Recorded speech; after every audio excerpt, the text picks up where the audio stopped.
I was now more forced to actually start working at a younger age, right? And so I was working at the age of 4. And one of the things that I would do with my older brother and my grandmother, at that time was only the three of us, is we would actually go to the flea market and we will sell donuts, taquitos, bread, whatever we can bake at the house or make at the house. We'll go ahead and sell it, right?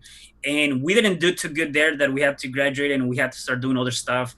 And even at that point, that wasn't too good. And I remember around 7.5, we kind of graduated, and my grandmother decided to get a sewing machine.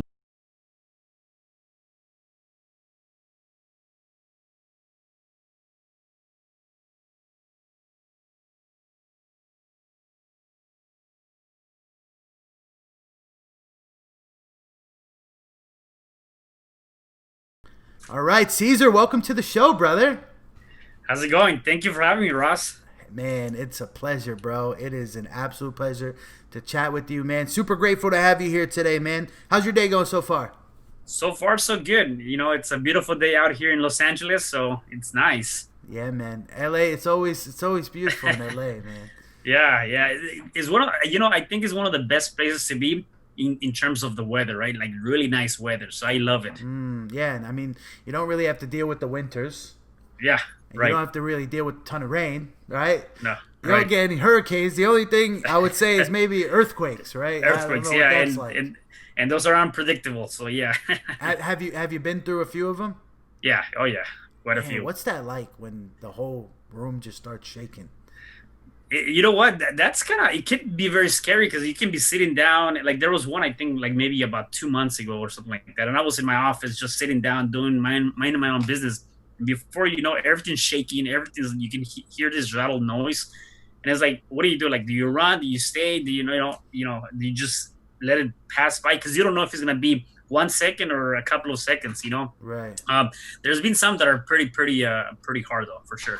Wow, man. Yeah, I hope I never experience Yeah, an earthquake. And you guys also you get wicked fires out there, man. we Holy do, we smokes. do, we do. Yeah. Yeah. What's that like, man? Like That's when that happened the last time that we had one really big one. Besides the air being very cloudy and you see ashes all over the place, like literally you come back to your car after work or something like that, and or being at a restaurant is full of ashes, like covered with ashes, right? And so obviously that's the after fact.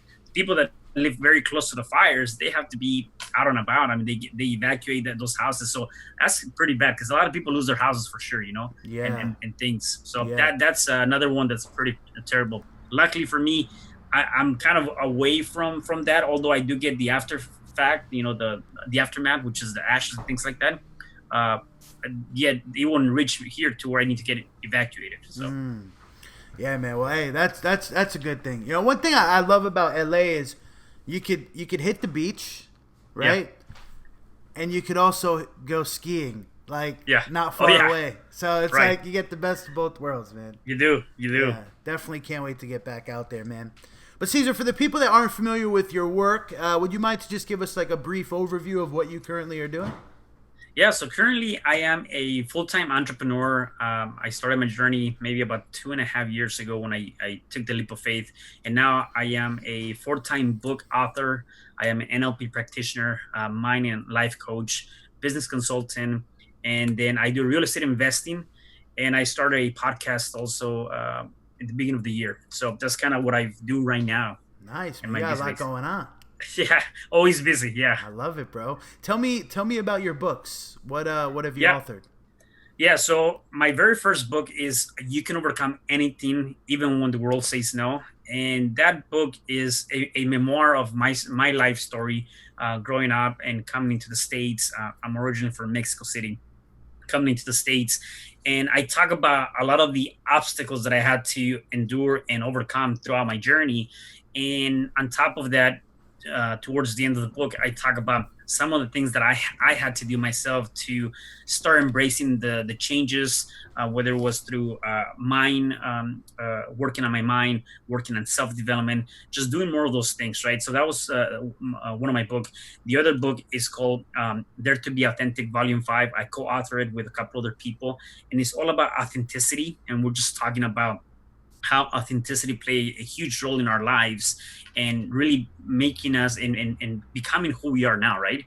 And then I have my book in Spanish, so I also wanted to tap into the Spanish community so I can help and empower, inspire the Spanish community. So the other books in Spanish, and I just came up with a new book.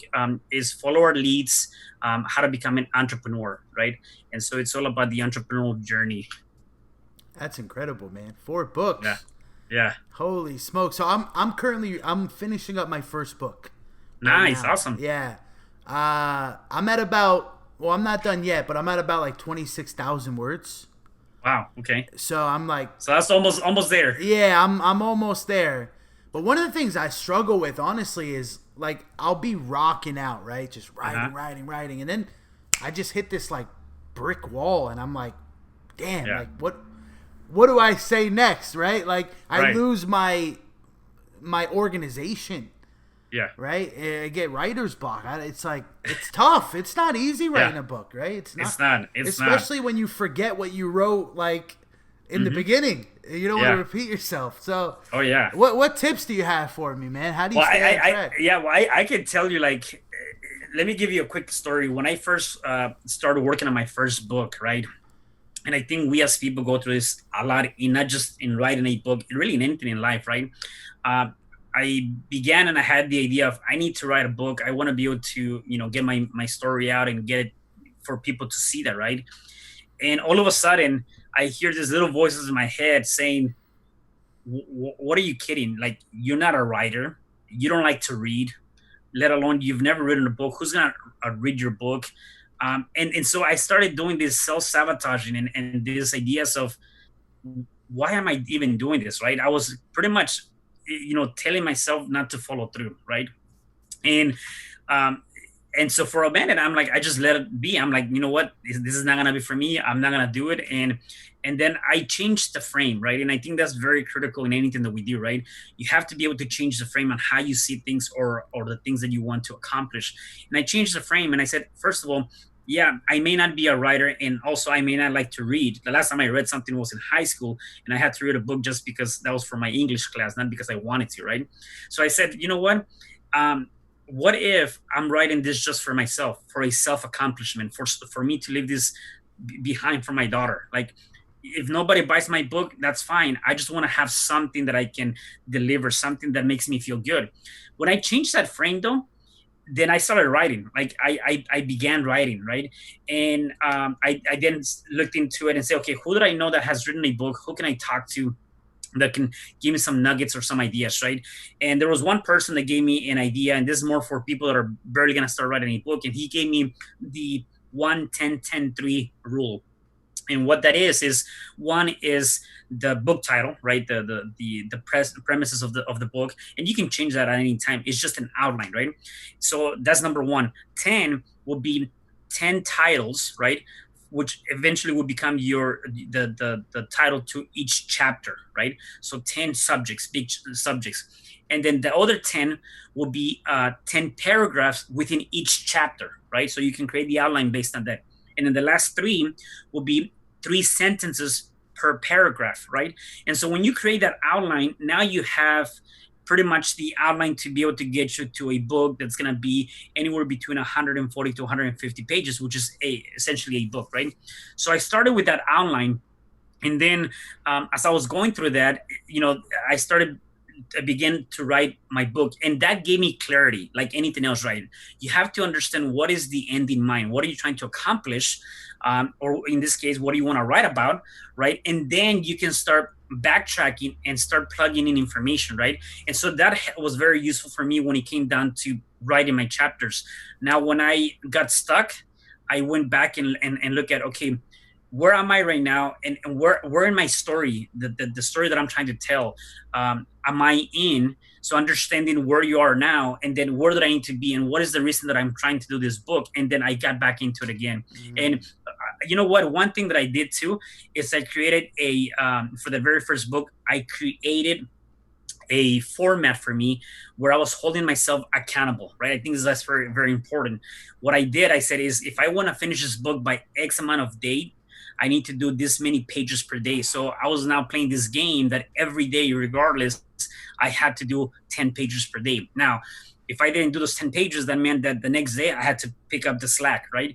And keeping that, I'm proud to say that I was able to finish my book within a 2.5 month time frame, and it was because of that, just being committed to that process.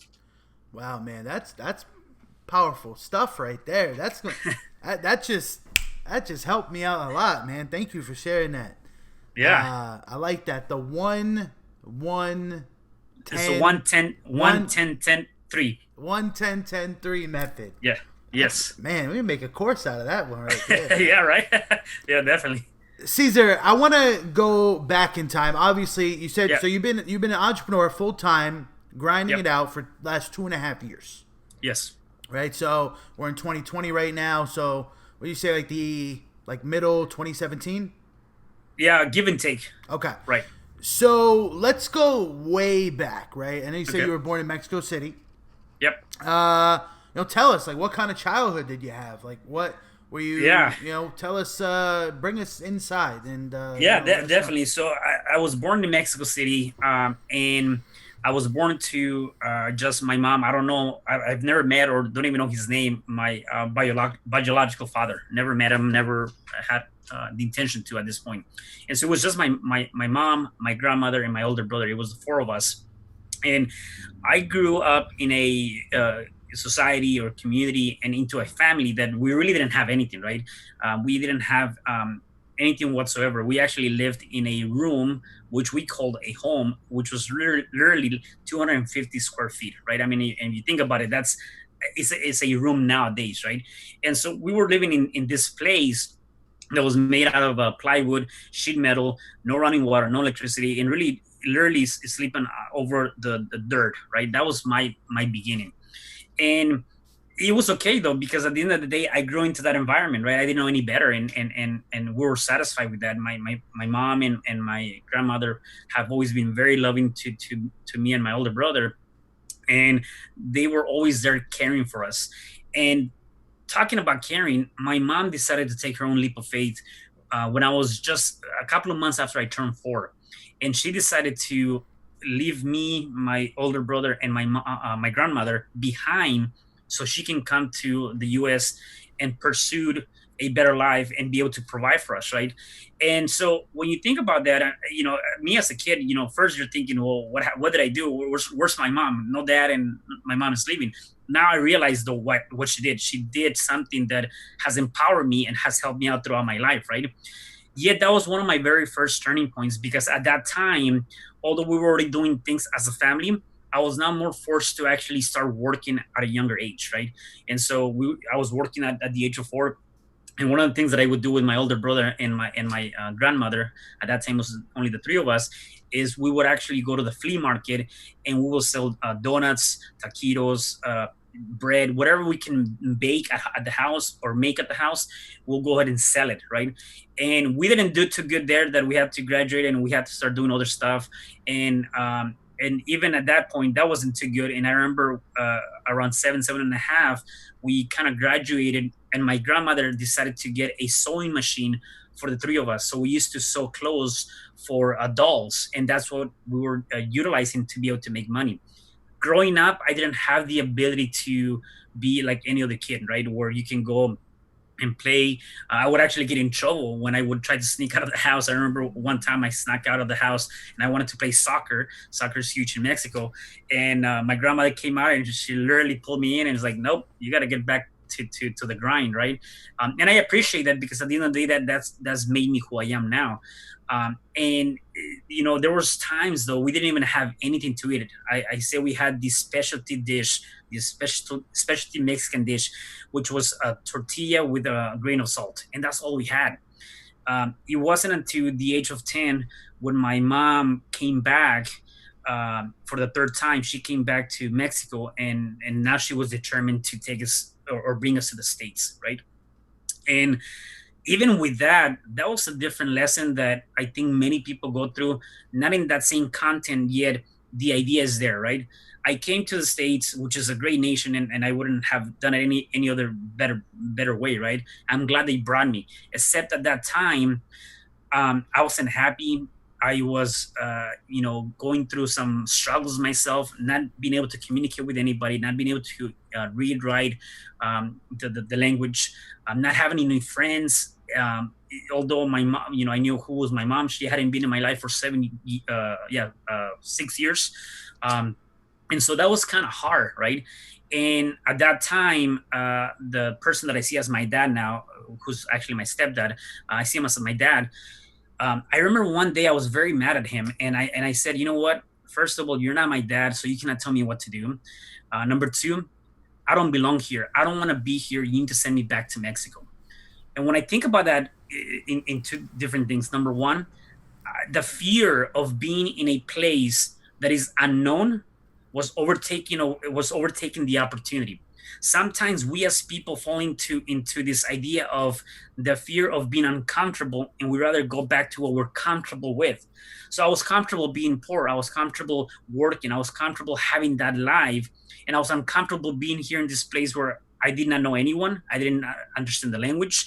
For the first time in my life, I didn't have to really work. Yet that uncomfortable was just really eating me alive, right? And I wanted to go back to what I knew it was comfortable to me. And that's like anything else in life, right? We go through so many obstacles in that sense where we allowed the fear to take away the opportunity, right? My second I would say turning point for me, and I'm blessed for that, is that at the age of 16 I had my daughter, right? So my daughter came into life at the age of 16. That gave me an additional drive for me. I remember telling her mom that I would do one thing, and that's to make sure that I will give my daughter everything that I didn't have: the toys, the ability to have, a different life, the life that I didn't have, that childhood that I didn't have, and I kept that promise. And so throughout my journey, I was grinding and going to school and working. My high school years were difficult. I've always been committed to education. My grandmother's one thing that being in Mexico, she would always make sure that we went to school. Even if we didn't have food, even if we didn't have anything, even if we have to work, the idea is you got to go back to school and you got to just learn. Like, we never dropped out of school. She was a firm believer of that, and I am too. And so in high school, I was getting up at 6 in the morning to go to high school, take the bus, 45-minute ride to go to high school, and then I would leave after fifth period. Sixth period was my work experience. I believe that's what they called it. And I would go and take the bus another hour drive or ride to go to work. I would go in at 3:30 and get off at 11:30, come back home, and then again will do my homework so I can, stay connected with school. I was taking a lot of the AP classes in my senior year to the point where I had to drop them. I couldn't do it. It was becoming very difficult. Yet I still graduated with honors, and I still graduated and was able to accomplish that. And I was very, very happy.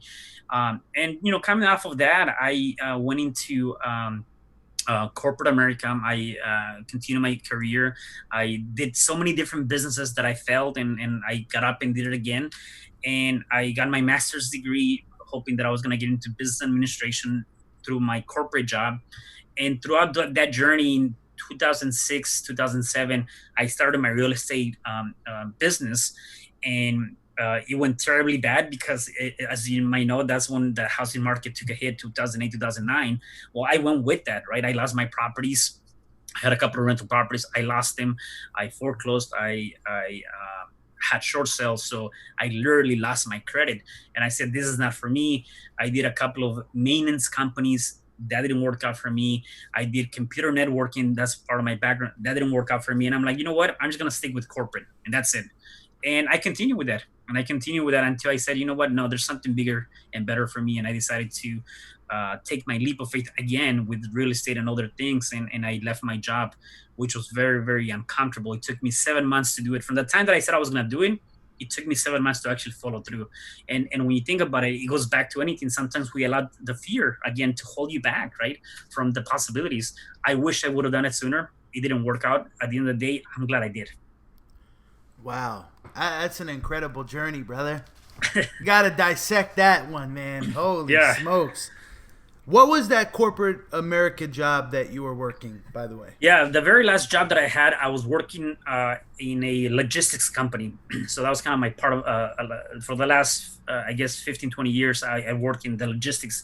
And the very last job, I was working for a corporate company or worldwide company at their corporate office. So my job, my responsibility was to do anything that had to do with engineering, implementation, project management, um, marketing for the company, and also pricing, all over, right? So I would travel all over the US with that company. It was a really good job, way over six figures.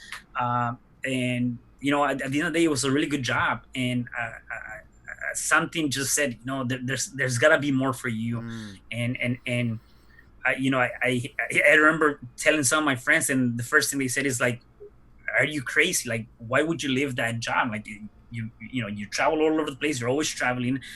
You get paid good. You have it made. Like, that's what people want, right? And when I think about it, it is a good job, and so it was a good company. Yet for me, I felt like there was something more missing, and there was something for me to do than just that. Something bigger. Yeah, Yeah. man. No, that's super admirable.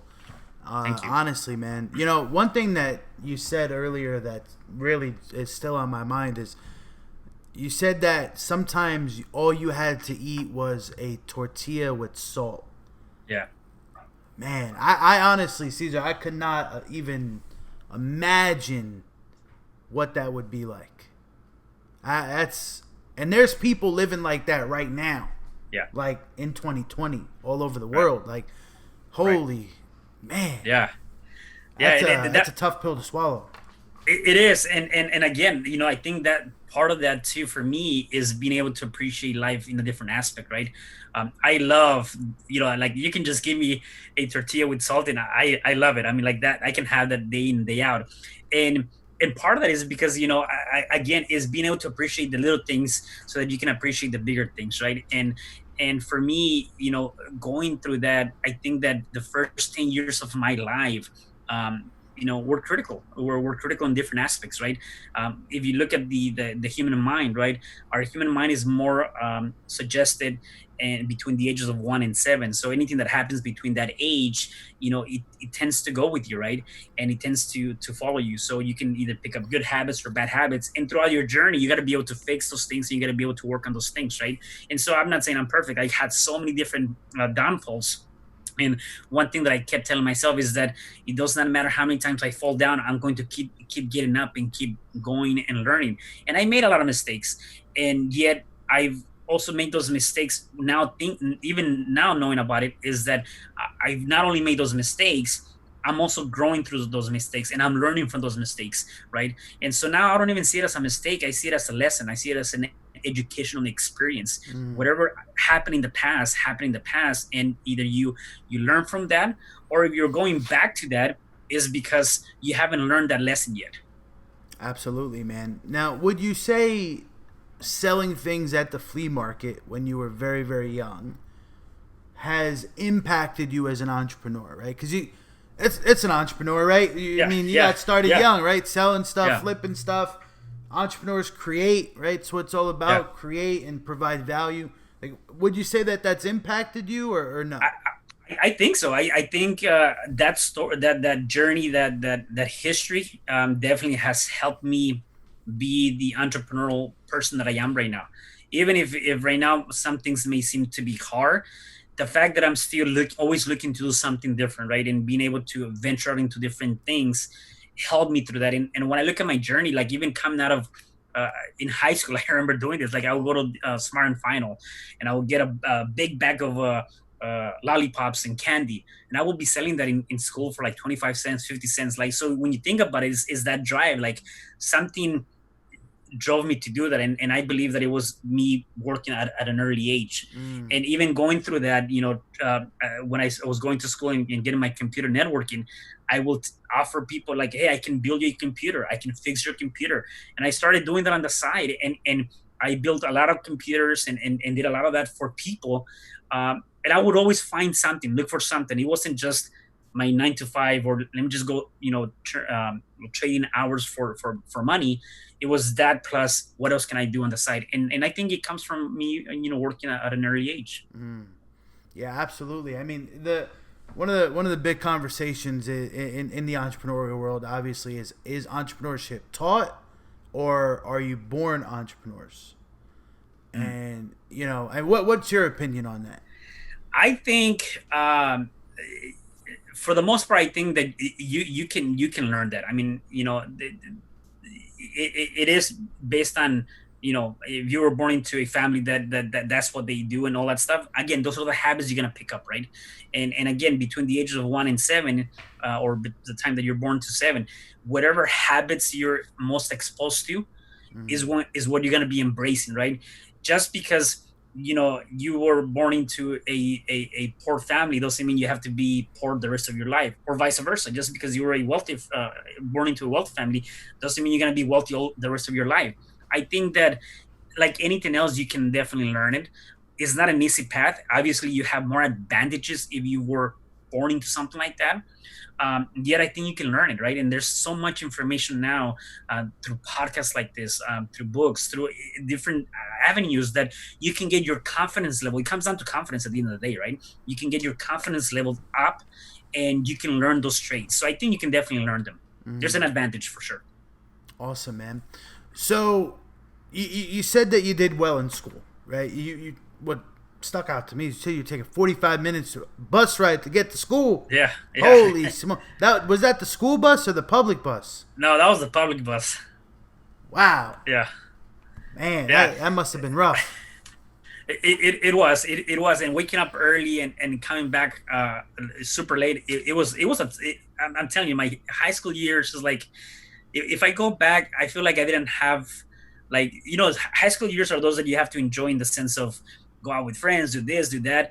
My enjoyment was different. Mine was like, let me work, let me take care of my daughter, let me live that life, right? And so, did I miss out some stuff there? Of course I did. Did I regret that? Not necessarily. I enjoyed the journey that I took, right?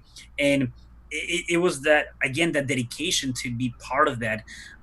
From my house to where I used to live then, to the bus stop, the public bus stop, it was probably a good 30-minute walk. So I would walk about 30 minutes and then take the bus for 45 minutes to get to school, Mm, right? And so it was that constant grind every day, every day. yeah. And again, I did at one point, I burned out. I couldn't keep up with my studies. I couldn't keep up with that lifestyle. That the first semester of my senior year, I did all these AP classes. The second semester, I dropped all my AP classes. I just couldn't do it. It was too much demand for me, and I couldn't sustain that. Wow, man. And you said that when you came here at 10 years old, you didn't speak English. Right. How did you learn? Was it school? Was it being out in public? Like, what was that like? It was primarily school. It was primarily school. My parents don't really speak English. My older brother and I, we just, it was just being in school and just kind of learning through that. And one thing that I remember kind of going through, specifically when I got here, and again, not wanting to be here, I also came to the realization that sometimes you just have to surrender, right? And surrender is not necessarily a bad thing.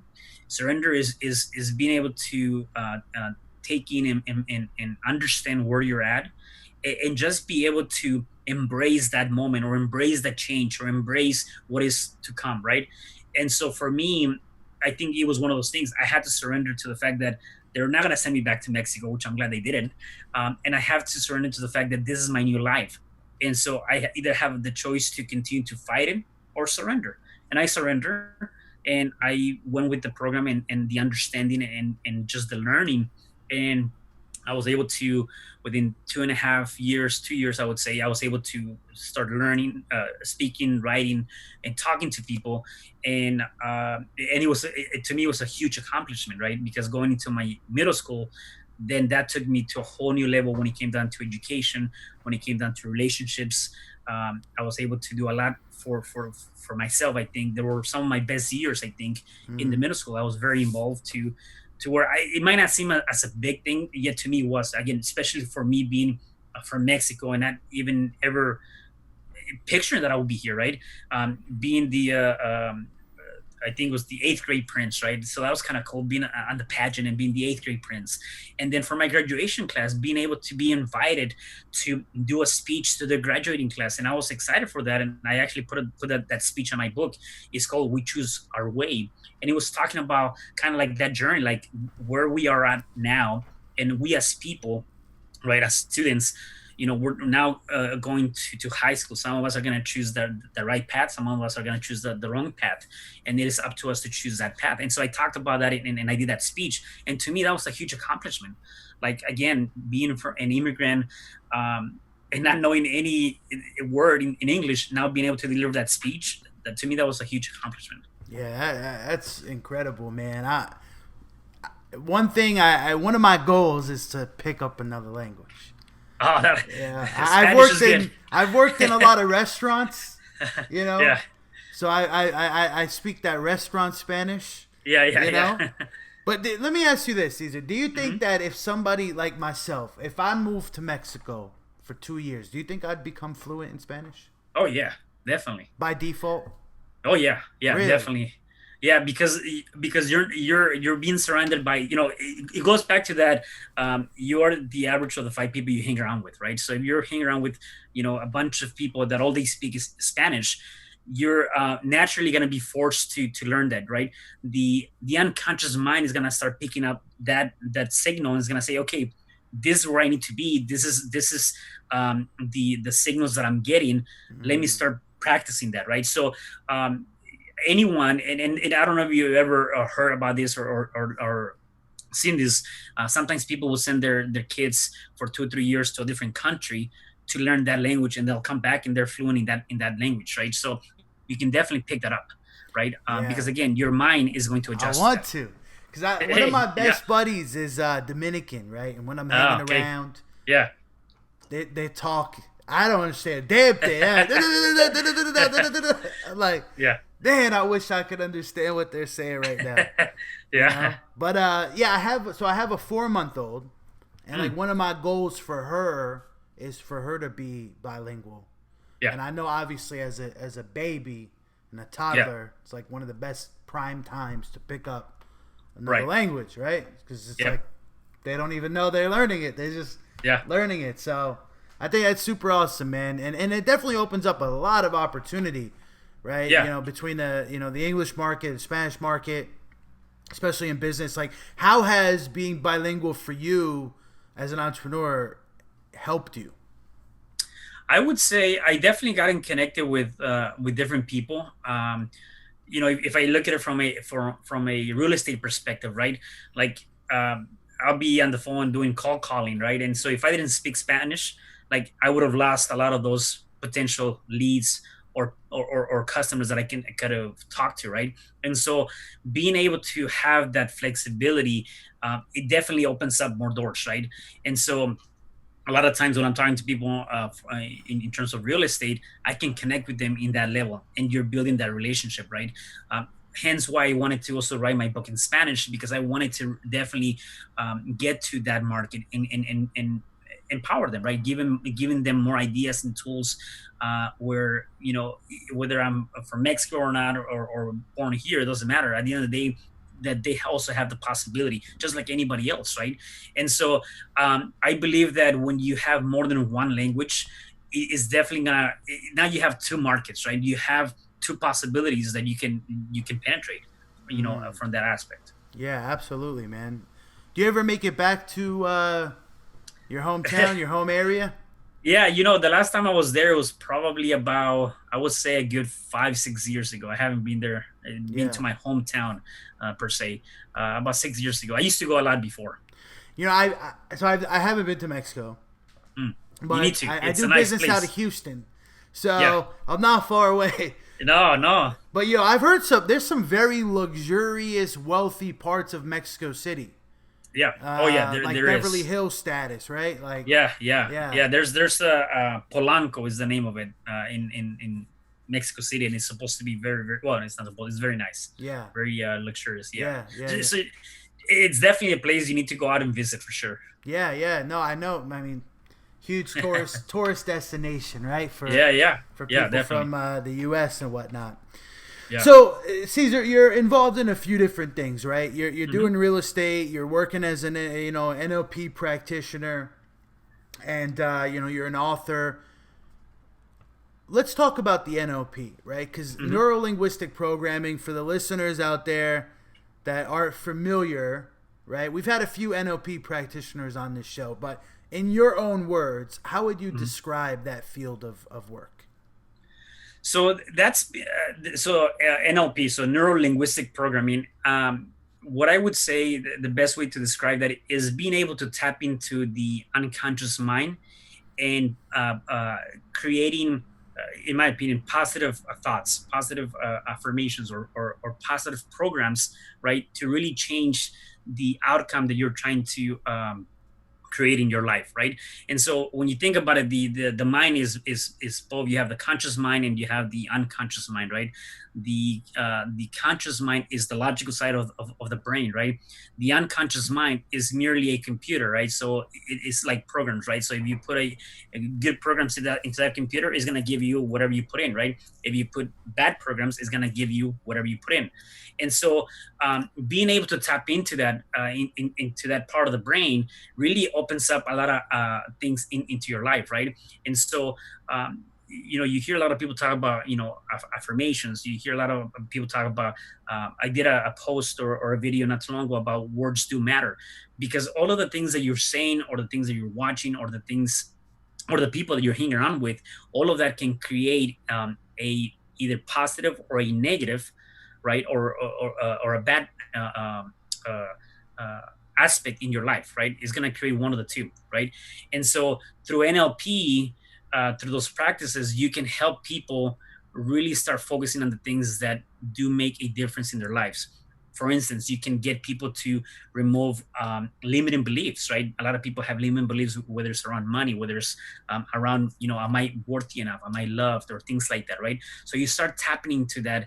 And again, you're not talking to the conscious side of the mind, you're talking to the unconscious, right? You can also do other things where you can start creating likes and dislikes in the brain, right? And so the to me is very very powerful. And you can get very detailed to like the quantum physics of that, and just being able to understand that, like, it's just mind-blowing, because you create new neural pathways that are going to create better habits, right? So that's what they're saying. If you do something for 21 days, then you create a new neural pathway. Some people say go up to even 30 days. So the more you do something, the more that you repeat some sort of habit, the more you're going to end up picking up that, and you're going to end up installing that in your mind. Mm. You know the childhood saying, "Sticks and stones can break my bones, but words can never hurt me." Yeah. It's got to be the biggest load of BS Yeah, out there. it is. That's totally untrue. Like, It is. words are powerful, man. Yeah. Words can even make people hurt themselves. Right? Happens every single day. Right. And you know what's funny about that is that, again, going back to that, sometimes we don't even think about it, right? Like, again, we have to be more conscious about the words, right? I was talking about this. So communication, per se, is really composed of three different things. Number one is your physiology, your tonality, and then your words, right? Your words are composed of 7% of your total communication, right? When you look at that, you're like saying, well, if it's only 7%, it's not that important. Well, on the contrary, it is, because it's only 7%. More so, why you have to be very careful on how you speak to other people or to yourself. And so sometimes we as people don't realize that, and we might be, I don't know, doing something, right, and it didn't go the way we expected it to go. So the first thing we tell ourselves, like, oh man, I'm dumb. like I could have done better, like I'm useless, or man, or you're trying to talk to this girl or this guy, and you attempt to talk to them, and you're like, man, you just effed it up, you just blew it, kind of thing, right? On the surface, it doesn't seem like you're making you're creating any damage. Yet what you're doing is, your conscious side, the logical side of it, is telling the unconscious mind that you are just that what just mentioned, right? That you are dumb, that you are whatever, right? And so you're programming yourself. That's self-programming. So we have to be careful on doing that, right? You have to change that to a positive statement, right? Even if something didn't work out too good, look at what is the opposite of that. What is the positive or the opposite of that negative, right? So that's critical. So yeah, that riddle or that saying is definitely not true. It can really hurt you. Same thing when you're talking to other people. You want to make sure that you're portraying the right type of language, right? Listening to music, listening to the radio, watching TV, the news, like the news, that's constantly programs going into your brain. And again, you're just sitting there and you're just taking this thing and you're not even paying attention. And all of that is bad programming. Like I decided I don't watch news or TV for that matter. I'm like, that was one of the things that I did when I was going through my transformation phase. And when I became an entrepreneur, I'm like, I need to become a better person. I've accomplished a lot, yet I think there's things that I need to change. And that was one thing that I got rid of. I don't really listen to music or watch TV because there's so many negative programs. The media is terrible. Yeah, Oh my goodness. I log on. I do read the news every day just because yeah, I like to be informed. And I actually, yeah, for me personally, I find entertainment in reading yeah. news, but not necessarily like the political stuff and Right. Yeah, all that. But of course, like you can't avoid it sometimes. Like it's all over the place. And man, like the right. narratives that some of these media companies try to paint, it's like it's bad, man. It's like they Yeah, want you to believe what they want you to believe. yeah, It's not unbiased reporting, right? It's like right. they absolutely are influencing you to agree with Yeah, them.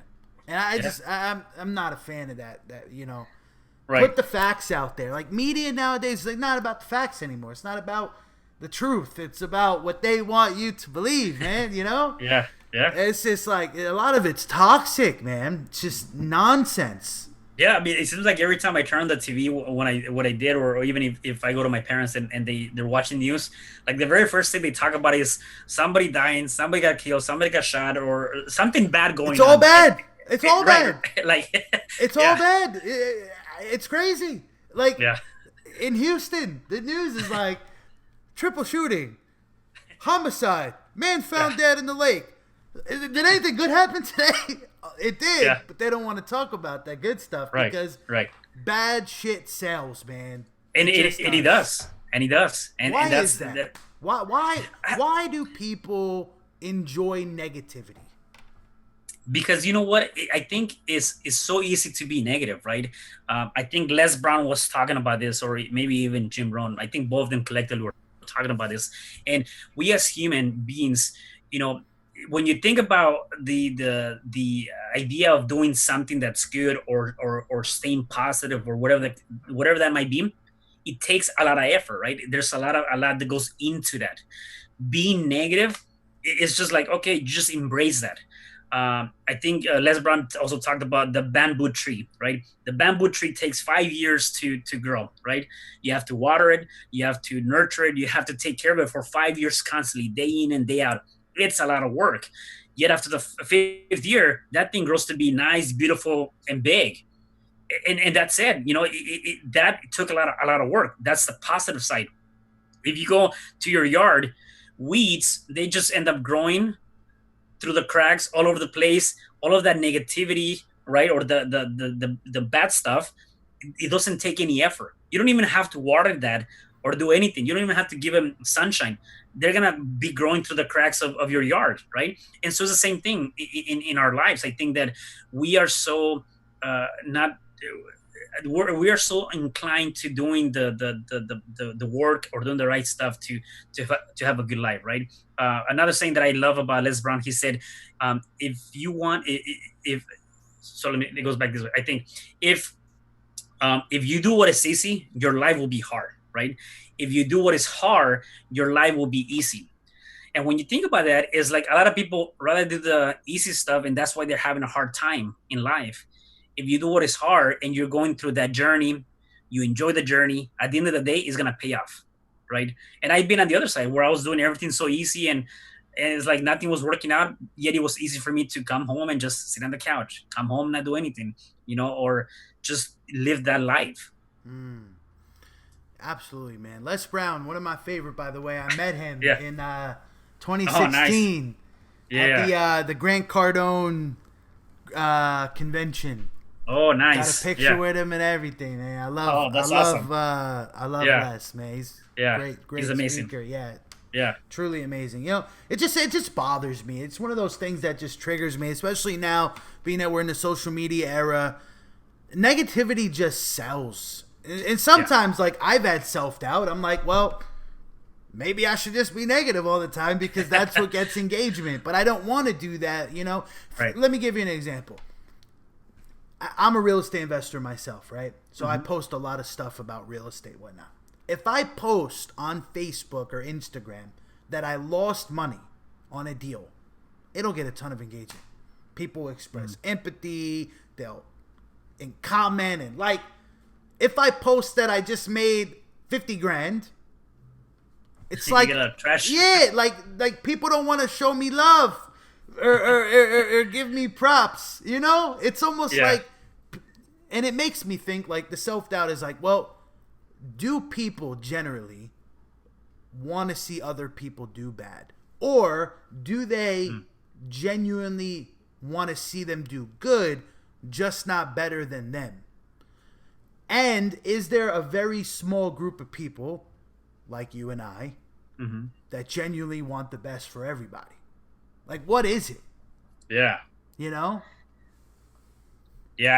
I think you hit it off. I mean, I think there's a minority of group of people that they want to see you succeed. They want to be part of that journey, right? I believe so. It reminds me of this, right? In NLP, and this is very related to that. It's kind of like the drama cycle, right? The drama cycle is composed of three different things, three different angles, right? You have the perpetrator, you have the rescuer, and then you have the victim, right? In this drama cycle, though, 95% of the people live in this drama cycle. 5% of that are outside of that drama cycle, right? So when we look at it from that perspective, 95% of the people are living in this drama cycle where they don't want to see you succeed, or they pretend like they want to see you succeed, yet they're not really genuine about it, right? Because they're living their own little cycle. The outside of that, which is the other 5%, are the people that generally do care about you and do definitely want to see you succeed, even if you're doing better than they do, right? And I think that's part of the population. It's also the other statistics. That's why you have 5% of the wealthy people are sitting at the top, and 95% of them are sitting at the bottom, right? And so I think is being able to find what I believe the people that really want to see you succeed in social media, like podcasts like this, or in networking events, right? I love going to a lot of networking events. We were talking about this before. Marshall Silver is one of the ones that I've gone to so many times, and for me, when I go into something like that, it's like church for entrepreneurs. Besides Marshall having really great content, in my opinion, and doing good, I also have the ability to connect with a lot of great people. And off of that, I've built relationships that have helped me either create joint ventures, come up on different projects together, or just building long lasting friendships, right? And so to me, you can find those people. It's just not, they're not, as you're walking or jogging, you're going to find them, right? Because they're living in this drama cycle. Yeah, man, and that's a great way to put it. Honestly, like, I truly believe that everybody can win. Like, there's no need or reason to ever wish somebody to fail, because just because somebody else succeeds doesn't mean you can't succeed, right? Like, Right. there's an infinite amount of money on this planet. Like, everybody can win. Not everybody will win, but those who choose to can. And there needs to be a lot more empowerment and a lot less negativity and sabotage and envy and jealousy and all those things. Especially the worst, Caesar, is when you start at the same time as somebody else, and Mm, that person is maybe getting more results than you are, and the envy sets in. There's people out there like that, and then they yeah, just become like they get built hatred, and they're like, yeah, you know, yeah, and screw and that I think, person. yeah, exactly, and I think that's one of the as entrepreneurs, especially if you start this journey with somebody else, that is one of the uh, uh, maybe more toxic things you can do to yourself is compare yourself to somebody else, right? Um, you might start at the same level, yet at the end of the day, though, we're all different bodies. We are all unique to each other, and you. I believe that the universe, God, whatever you believe upon, is it has a path for you, right? And you gotta go through whatever challenges you have to go through to get to where you gotta get to, and you sometimes you might not get there at the same time as your friend. Yet the minute you start comparing yourself to that person, the minute you start evaluating that aspect of your life and saying, why is he or she above me, when we started the same way, you're not creating a self-sabotaging to yourself, number one. Number two, you're now creating limiting beliefs, right? And number three, you're also programming the mind to where you're not believing, you're not having that faith, right? So that could definitely overtake you, and can definitely put you down.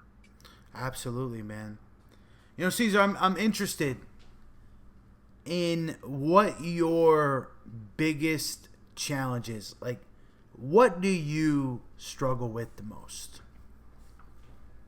I would say, I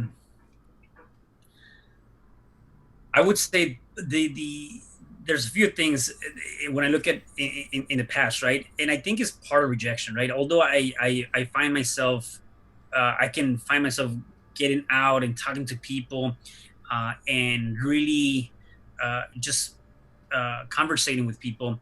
Sometimes the rejection can get to me, right? And sometimes I'm like, there's no point of me doing this, right?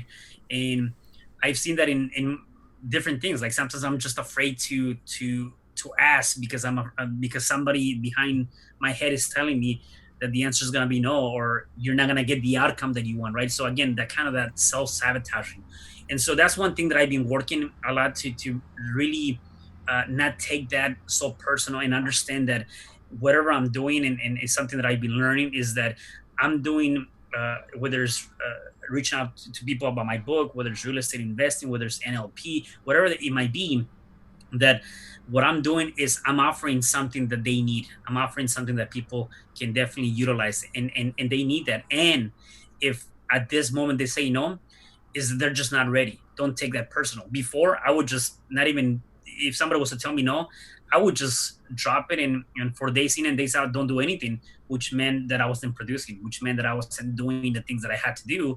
And then it didn't translate into survival, right? I mean, at that point, I was missing out.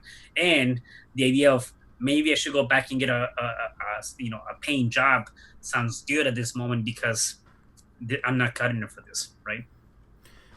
Rejection sucks. Let's just be Yeah, honest, right? It sucks, yeah, but it comes with the territory, man. It's a part of life, right?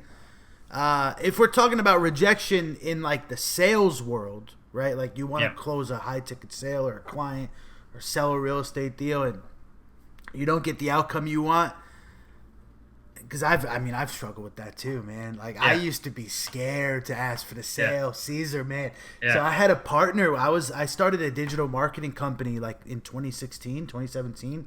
We were selling high ticket programs. I didn't believe that I could actually sell a high ticket program, but my Mhm. partner at the time, who actually is an NLP trainer, he believed it. Right? He believed in me. He saw something that I didn't, and he would get on a sales call with the prospect to sell my stuff, and he would ask for $5,000.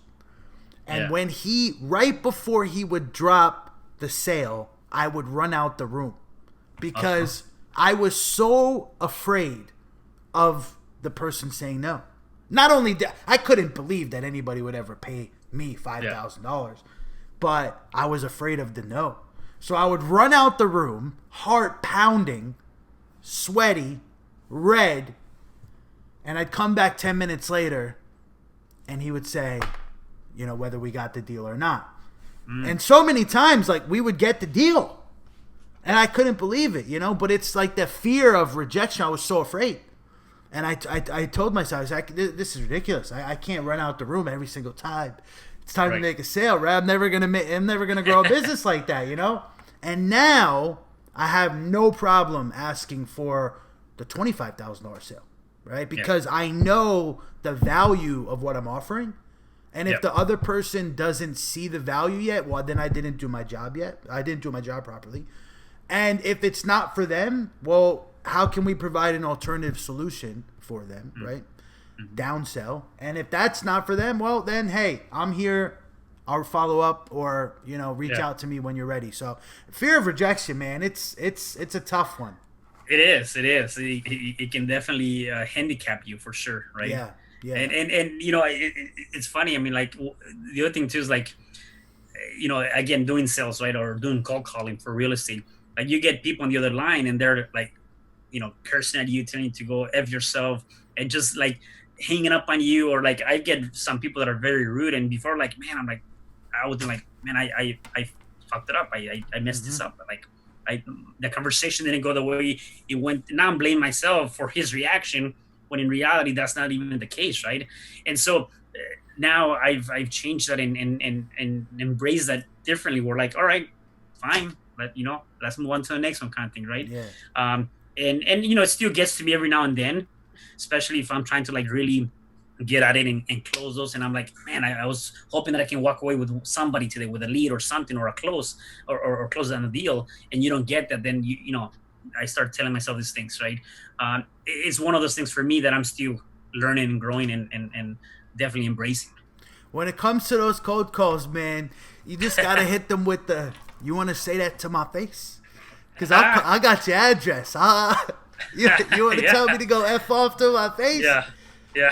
People get confidence over the phone, man. That's true too. That is Yeah. true.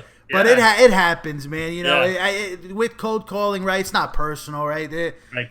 But I mean, I'm personally like, I don't understand what goes through the mind of somebody that would curse a stranger on the phone. Like, all you Yeah, gotta do is say, I'm not interested. Thanks, bye.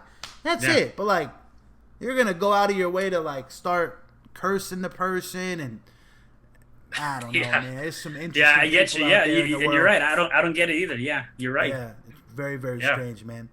Cesar, let's talk about going forward, right? Obviously, Mhm. we're slowly coming out of this COVID situation. What kind of goals do you have for yourself, right? What's next for you? Yeah. So I actually, I started the end of December. I put out this um, uh, battle board, and I forget who came up with this now. Anyways, the objective is a battle board, and it's creating objectives for every month for the next 12 months. And obviously, I had to adjust that because everything is going on, right? Um, Yet some of the things that I have there, and I'm still working on getting those things, is definitely looking to grow my real estate business, and get back into rental properties out of state, Ohio or different places outside of LA. So I'm working on that. I have a coach helping me with that too. So that's one thing that I really want to do. And then obviously my normal business that I do here in LA, which is the buying, fixing, and flipping and wholesaling. I'm trying to look into expanding that and doing more of that. When it comes down to my books, I want to be able to do a couple more books. So I actually have two more books coming out in the next 2 3 months that are going to be coming out. So I'm working on that. And really, one of the things that I really, really want to do, which is all tied into everything that I do, is do more of public speaking, and be able to just share my story, be able to share my journey with people, because I really want to be able to empower, inspire other people, right?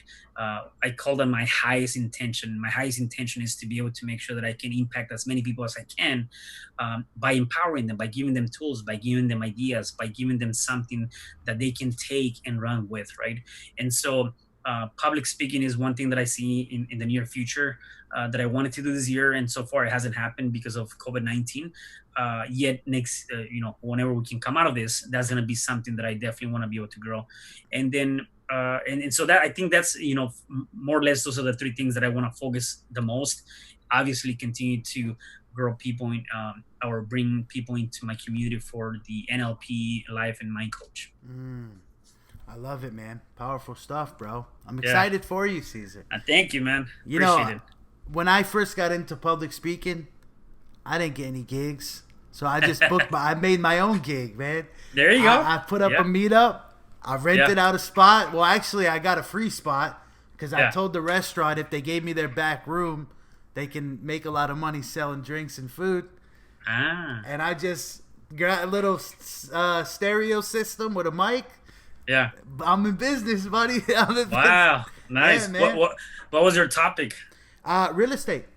Oh, Real estate, cool. man. I just Yeah, started helping people, find deals and wholesaling, rental, like the whole 9 yards. I'd pick a topic, yeah, and people would show up, and I would just give them my advice on yeah. whatever the topic Nice. was. So it's good to have big goals, man. I'm definitely Yeah. excited for you, brother. Now I do Thank ask you. every guest on the show the same question. I'd like to extend that to you. Okay. In your entire life, Caesar, what is the best advice that you've ever received? The best advice I've ever received, I would say, is just make a choice, make a decision, right? A lot of times, I think Napoleon Hill talks about this on his book, Think and Grow Rich. He says the wealthy people, they make decisions fast, and then they change them very slowly. And the other side of the flip of that is the people, the rest of the people, they make decisions slowly, and they change them fast, right? So it's the flip of that. And a lot of times, we can get hung up on making decisions or saying, is this best for me, or is this not best for me? And I've learned to talking to many different people, and even through my own journey, that when I make that decision and I make it fast and I continue with that decision, could have been the best thing. Again, I go back to me taking 7 months, going back and forth, talking to myself, should I leave my job or not? Should I leave my paying job? Should I go into this? At the end of the day, I ended up doing it. And if I would have done that again 7 months sooner, I think that would have been a different dynamic, right? Through that decision, right, is two things can happen. It's going to be positive or negative, right? Or good or bad, however you want to see it. If it's the outcome that you expected, great. If it's not the outcome that you expected, then you can adjust, make another decision, and then continue to push forward, right? Sometimes we do not move forward, and we limit ourselves of what is our true potential, because we cannot make a simple freaking decision. Boom. It's a golden nugget right there, brother. I love Yeah. it. Make the right choice. Yes. Caesar, a lot of people are going to want to grab your book. They're going to want to connect with you. What's the best place to grab the book, first of all? Amazon. You can go to Amazon and just my name, Cesar R. Espino. You can find it there. Or you can actually go to my website, www.cesar, and that's CESAR, respino.com. And there you can actually find everything that I do, from NLP to real estate, and all my books are there. My podcast interviews, everything's there. I love it, bro. And we'll link that in the show notes. Caesar, with that being Awesome. said, brother, enjoy your day. We'll Thank you chat so much soon. for having me. I really appreciate it.